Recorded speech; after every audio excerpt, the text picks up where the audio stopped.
Getting more as a My Lowe's Pro Rewards member is easier than ever with the Lowe's app. Download it today and earn 500 points the first time you log in. Plus, your digital wallet helps you scan, save, earn, and access what you need to manage it all in one place. Download the Lowe's app and take advantage of your Pro benefits today. Lowe's, we help, you save. Valid 12/1/25 through 1/7/26. Offer valid for first login per organization only. Loyalty program subject to terms and conditions. Additional restrictions apply. Visit Lowe's.com/terms for more details. Subject to change.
Hi there, and welcome again to the Explaining History podcast. Tomorrow I'm going to do the final part of our kind of year in review. I'm going to look at part 2 of the Trump and India exploration that we were doing the other day, and what that means for 2026. But today I'm going in a slightly different direction. There's a brilliant essay. It's been around for quite a few years. And I wanted to kind of explore it today. It's by an academic, Clara Mattei, and it was from the working paper series of the the Laboratory of Economics and Management at the Institute of Economics at the University of Santa Ana, and that's in Pisa.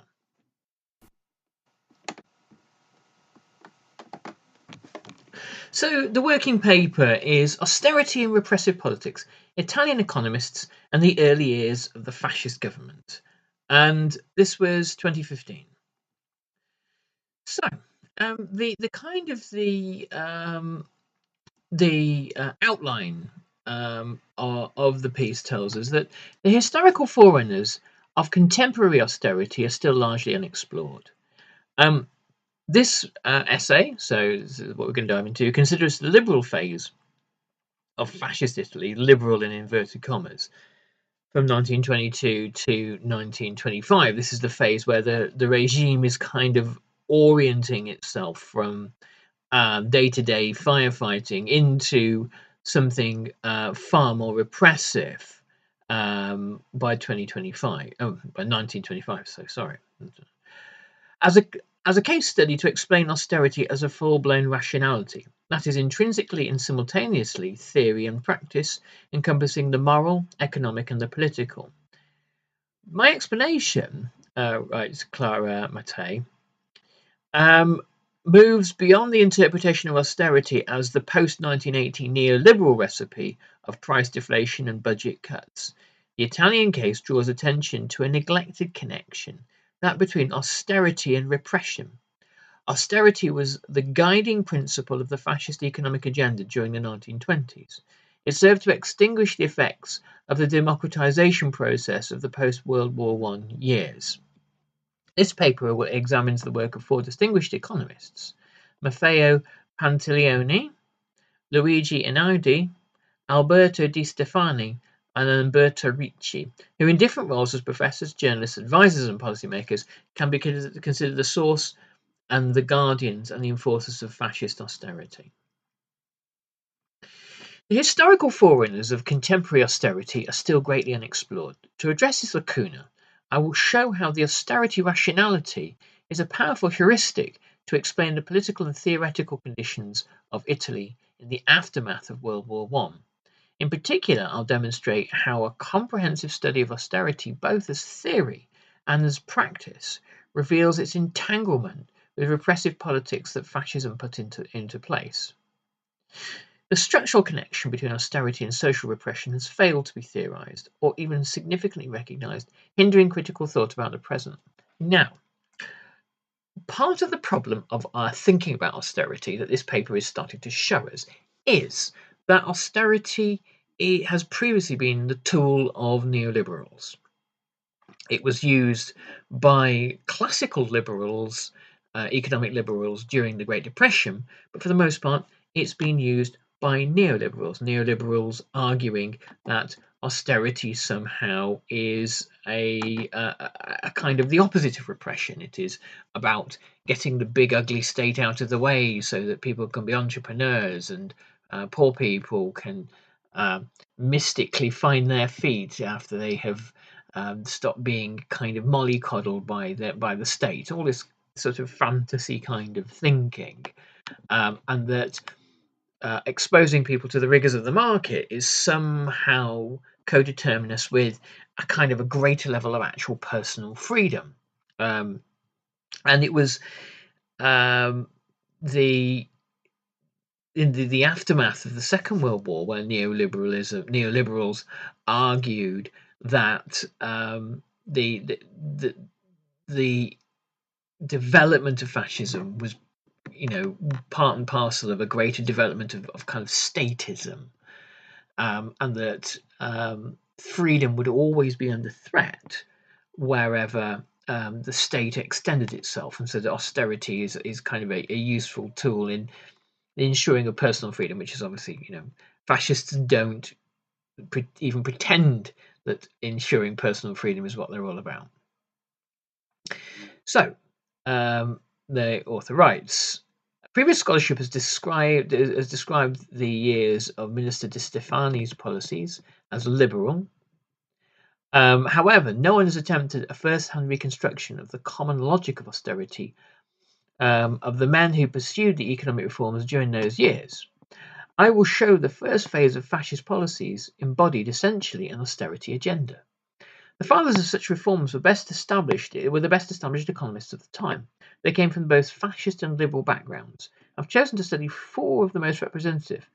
Two of them, Alberto Di Stefani and Maffeo Pantaleone, were prominent fascists. Founding father of marginalism, Pantaleone was surely the most renowned Italian economist of the time. Di Stefani became the first fascist minister of finance and treasury 1923 to 25, and gained full powers to enact austerity measures. The remaining two, Umberto Ricci and Luigi Einaudi, shared a liberal political identity. As primary advisor to Di Stefani, Ricci actively promoted austerity measures until exile in 1928 after distancing himself from fascism.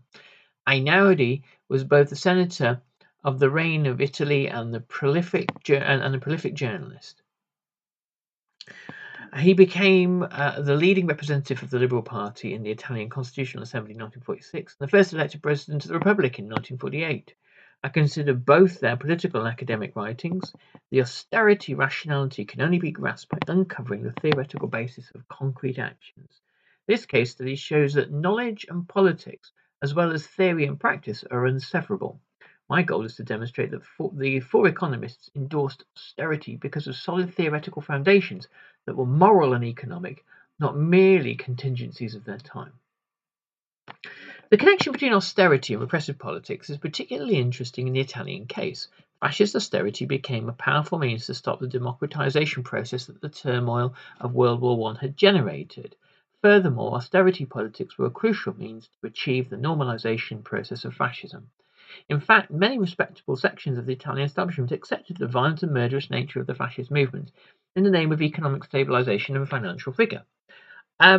one of the great appeals of the Italian bourgeoisie in the 1920s was that they were going to defeat the workers, and they were going to defeat the strikes and the two red years from 1922 to 22 that terrified the Italian bourgeoisie, and they were going to break this kind of militancy, which, if you were a member of the Italian middle classes, you would look to Russia, you would look to Germany, which kind of it didn't really come close to a communist revolution, but for the casual observer probably thought it did. You'd look to Hungary, which briefly experienced a communist government, and you'd look to the huge Communist Party in France. You'd be frightened, and you'd be frightened particularly of the militancy of Italian workers after the First World War. And so a strongman who was going to put the workers back in their box was going to be really, really significantly important. And if physical violence could be accompanied by economic violence, a kind of a trope that you see time and time again, a kind of a middle class trope you see time and time again in periods of industrial strife, is that the workers have actually got it too good. They've been pampered for too long. They've got ideas about their station, and it's sort of time now to kind of reverse all that. And you can do that using the legal means. You can do that using the law to curb workers' rights and union rights. But you can also do it using economic violence, such as austerity. Before entering into a discussion of the Italian case, a clarification on the meaning of austerity is necessary. Although the term austerity is widely used today in public and academic discussion, semantic vagueness persists. Susan Consolman, who recently edited the most complete work on the topic, denounces such a lack of precision. With increasingly strident demands for austerity, equally vociferous arguments against, one might assume that the definition of austerity, its objectives and effects, are clearly understood. Yet this lengthy debate has failed to produce general agreement about what austerity is, much less about when it should be applied. A broad consensus exists on the classification of austerity as a form of economic policy typical of neoliberal economic wisdom. Most scholars define austerity as an active policy of budget cuts and price deflation which aims to gain investors' confidence and achieve economic competitiveness. This interpretation makes it difficult to disentangle austerity policies from neoliberal thought, the former often perceived as derivative of the latter. Hence, austerity loses historical depth and becomes ill-suited for historical analysis. So it's not necessarily always the product of neoliberalism. And it doesn't necessarily automatically flow from neoliberalism. In fact, many present critical studies focus on the nature and effects of neoliberalism, reducing austerity to a mere appendage of such a paradigm. I suggest that if correctly theorized and disentangled from vague notions of neoliberalism, austerity becomes a more fine-grained heuristic than neoliberalism to grasp the policies and practices of both past and present. I do not reduce austerity to an economic policy, but rather consider it in its broadest sense as a régime de savoir, or a regime of truth, from Foucault. It is a form of rationality indistinguishable from a set of practices that constitute a technique of power exercised in a particular historical moment and place. As George Osborne said when we were talking with my good friend Rachel Morris recently, it served no economic rationale, but it was enormously politically successful.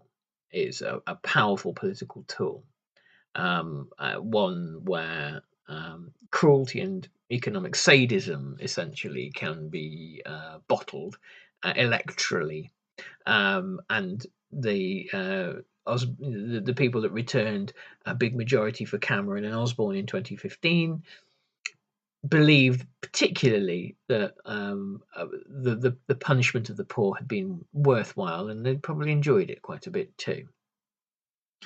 This methodology situates the process of theorizing in a historical economic space. Theory is inescapably embedded within socio-economic relations. The Italian case in the 1920s shows that economic knowledge is never pure or neutral, but an element of government itself which helps to create a discursive field in which exercising power is rational. There's also a reciprocal constitution between power techniques or practices and forms of knowledge, or even the technical knowledge of economic science. So we move on to looking at austerity policies in the 1920s. Italian liberal governments made efforts to balance the budget in 1921 to 22. But it was only during the fascist years that the country's economic agenda embodied austerity. Fiscal austerity peaked between 1922 and 25. These years, in which Alberto Di Stefani led the Ministry of Treasury, are known as the normalizing phase of the fascist government. Monetary austerity characterized the second half of the decade, calling for fiscal rigor and wage deflation. Before introducing such policies, it's necessary to call to attention the severe change of direction they represented for the Italian economy. The democratizing process and the welfare state. World War I had great socio-political significance for the Allied countries, and in Italy it fostered the development of a welfare state. Two detailed empirical studies of Alberto Di Stefani, La legislazione economica della guerra and l'azione dello Stato italiano per le opere pubbliche, my terrible Italian by the way, I do apologise if anyone's listening from Italy, offer evidence of the Italian political economic transformation as a result of the war. The effects of World War I induced the state to take a new active role in the organisation and protection of labour. This is true basically throughout all the Allied powers and the Central powers too. Public intervention became the means to correct economic disequilibrium occurring in the labour market. The Italian government implemented a variety of measures, mostly in the public work sector. However, the ordinary tendency is to resort to so-called labour policy, that is epitomised in the acceleration of already approved public procurements, in the execution of new public works, and in the financial provisions that make the execution of this plan for labour possible. That's De Stefani in 1926. The introduction of the Uffici del collocamento di mano d'opera employment bureaus improved the organisation of labour. Various forms of subsidies for the unemployed furthered the labour policy's goals. Local administrations had a crucial role in such initiatives. Scholarship shows Italy's cutting-edge agenda. In 1919, subsidies of involuntary unemployment were extended to all workers in both agriculture and industry until the end of the year. A legislative decree of October 1919 introduced official mandatory insurance against unemployment. So here we have the state stepping in to do the kinds of things that the Liberals in Britain did in 1906 to offer insurance against the ups and downs of labour markets, and to ensure that wages were kept at a kind of a reasonable level.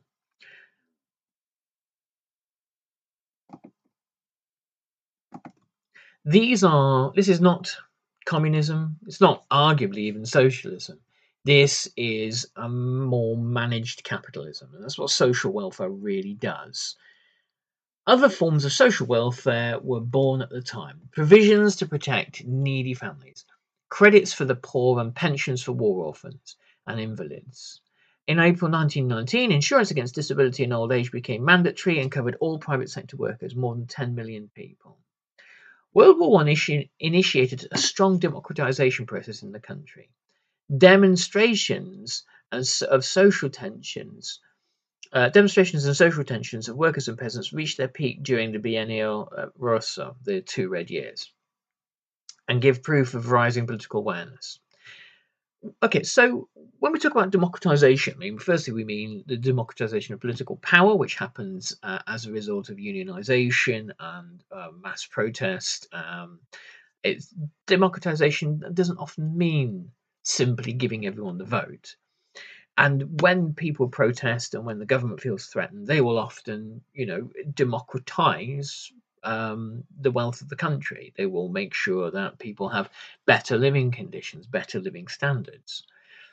And the only reason why governments ever do this is because, or have ever done this in the 20th century, is normally because they've imagined what the alternative might be. And the alternative obviously happens in Petrograd in 1917. In February 1919, the government passed an 8-hour-a-day labour law, introduced minimum wage later that fall. Furthermore, nominal and real wages sharply increased. Between 1919 and 1920, real salaries rose by about 50%. Journeymen in agriculture obtained the legal guarantee of a minimum number of working hours to be bargained with unions. Legalization of occupied lands in the centre south of Italy occurred in September 1919. Social redistribution increased to the detriment of private capital. Mussolini, it can be in some ways largely explained by this process that private capital needed their guy. They needed the kind of like the mafioso. Obviously, those who know a little bit about 19th century Italy, will know that in Sicily, the reason why the mafia existed in the first place was normally because if you were a landlord and your peasants went on strike and they wouldn't pick olives for you until they had slightly better conditions, you would go and see Don the so-and-so in a local town and say, that ringleader over there, get rid of him for me, please. And they would find him the next day hanging from a tree, and the peasants would go back to work and forget all about it. And in a way, Mussolini is that guy for Italian capital. Social redistribution increased to the detriment of private capital. The influence of the October Revolution was palpable. Securities on shares and obligations had to be mandatorily registered. Ordinary and extraordinary progressive taxation on income, wealth, and inheritance, the establishment of a board of inquiry on military expenditures, the total devolution of war profits to the state, taxation on luxury goods, as motorcycles, cars, and motorboats. These and other measures surely did not appeal to the wealthy classes. After the March on Rome in October 1922, Mussolini's first cabinet brought the democratizing trend to an abrupt halt. Austerity became the guiding principle, supplanting hard-won social reforms. So it's a tool for putting the working class back in its box. Okay? Austerity measures under fascism. With his first speech in Parliament on the 16th of November 1922, Mussolini made it clear that the primary economic objective was to balance the budget. And that's always a kind of a tool, a sort of like a byword for using using fiscal tools to hack at the hack at welfare and to create conditions for wealth accumulation. The directives of domestic policies are epitomised by the words thrift, labour, and discipline. The financial problem is crucial. The budget has to be balanced as soon as possible. Austerity regime, spending intelligently, helping national productive forces, ending all war controls and state interferences. So that the state during the war had to, in every allied country, has to take an enormous role in the economy. The kind of the liberal economic world that existed before 1914 is basically annihilated in every combatant country, because you have to direct your economy. The state basically has to run things, so you cannot leave the direction of a global war to market forces. Mussolini's words represented the common ground for moderate and liberal public opinion. There were lots of people, not fascists, that thought, yeah, you're right. Enough's enough. The workers have had enough. They've had enough given to them. It's time to put them back in their box, and also it's time to make the state butt out of people's lives. The majority of the national press depicted Mussolini as the only one capable of rebalancing the economy. That's De Felice. Many influential liberal economists and politicians were ready to test the leader's ability to normalise their financial situation. The budget was balanced by the end of 1926 on the 30th of June. On December 1922, a royal decree sanctioned the delegation of full powers to the government for the reform of the tax system and the public administration. Of course, Mussolini was appointed by the king. He was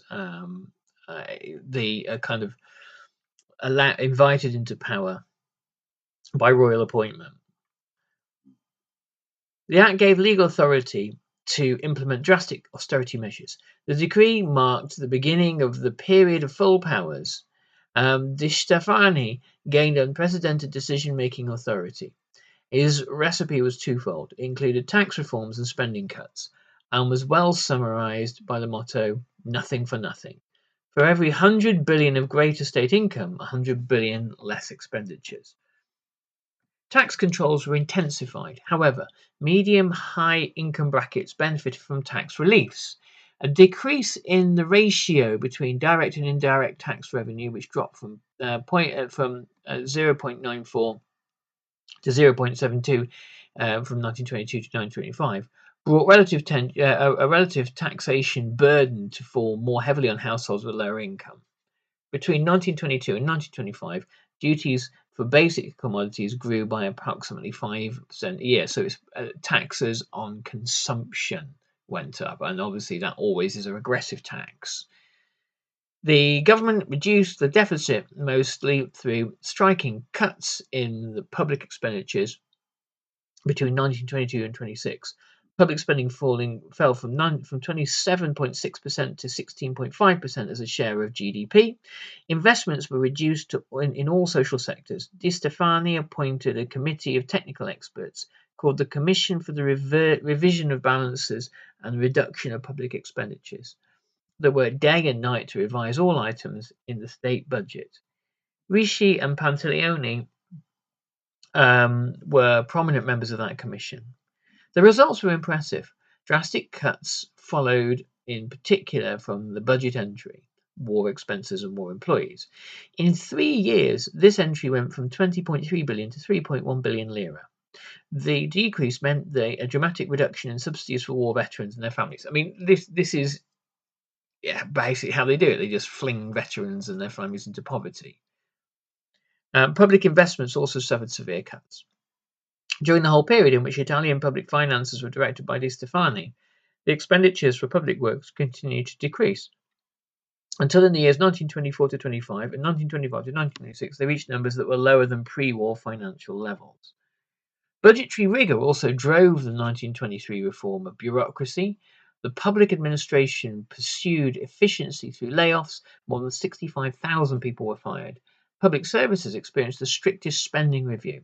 Following a press campaign that had exposed their deficits, postal and railway services fell under Di Stefani's axe.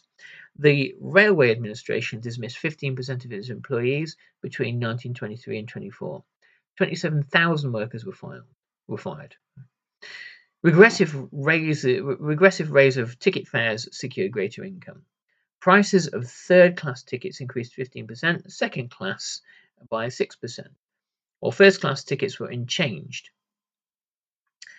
Diminished investment in railway track maintenance also helped improve the budget. Let's look at those tickets, okay, and what that tells you about austerity and about fascism.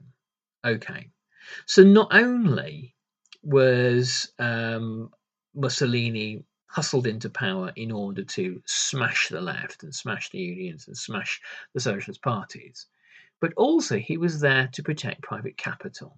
He was there to protect the wealth of a minority against the needs of a majority.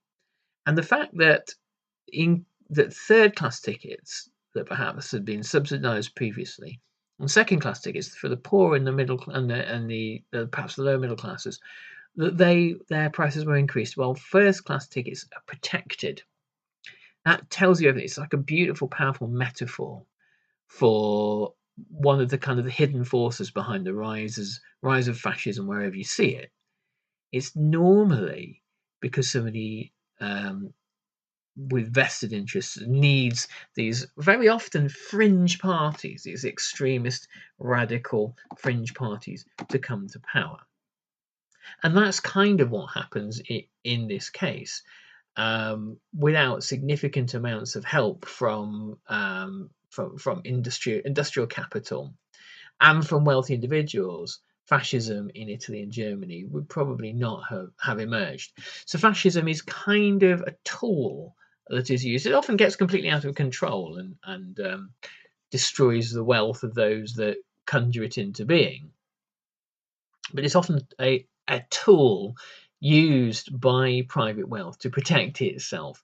And if you think about the aftermath of the First World War, you have this kind of almost European civilizational civil war in which the continent has been devastated, and this new insurgent force from the product of the working classes has taken power in the Soviet Union, or in Russia, which becomes the Soviet Union.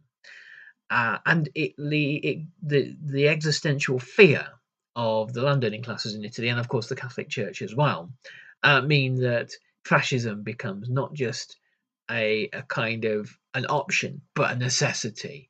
And fascist austerity is the tool that is first used in order to reduce the power, the influence, and the status of the working class, and to shore up and preserve the wealth of the already wealthy. Anyway, I'm going to leave you there.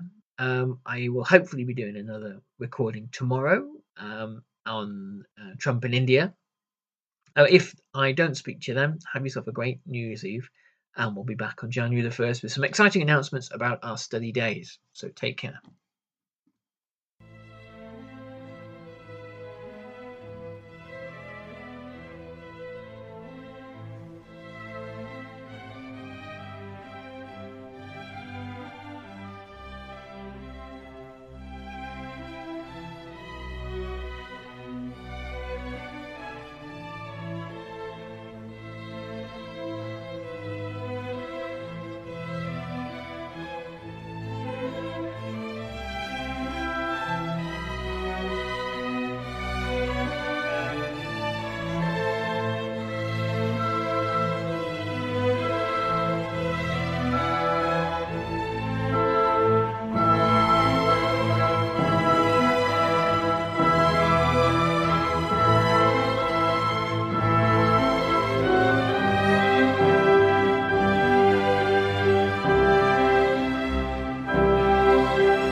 Dreaming of getting the all-new iPhone 17 Pro designed to be the most powerful iPhone ever? Then stay in bed and let a Boost Mobile expert deliver and set it up for you.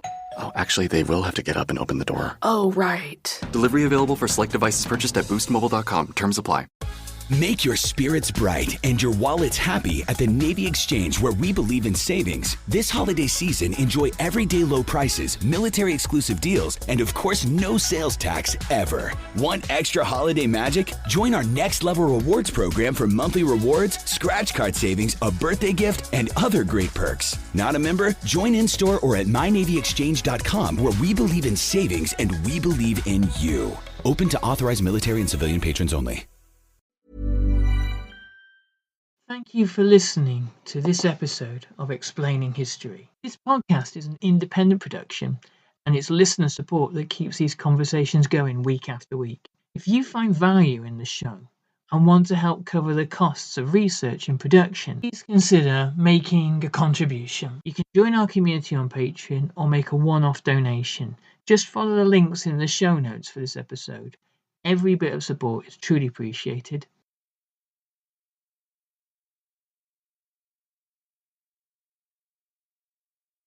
Thanks again for listening.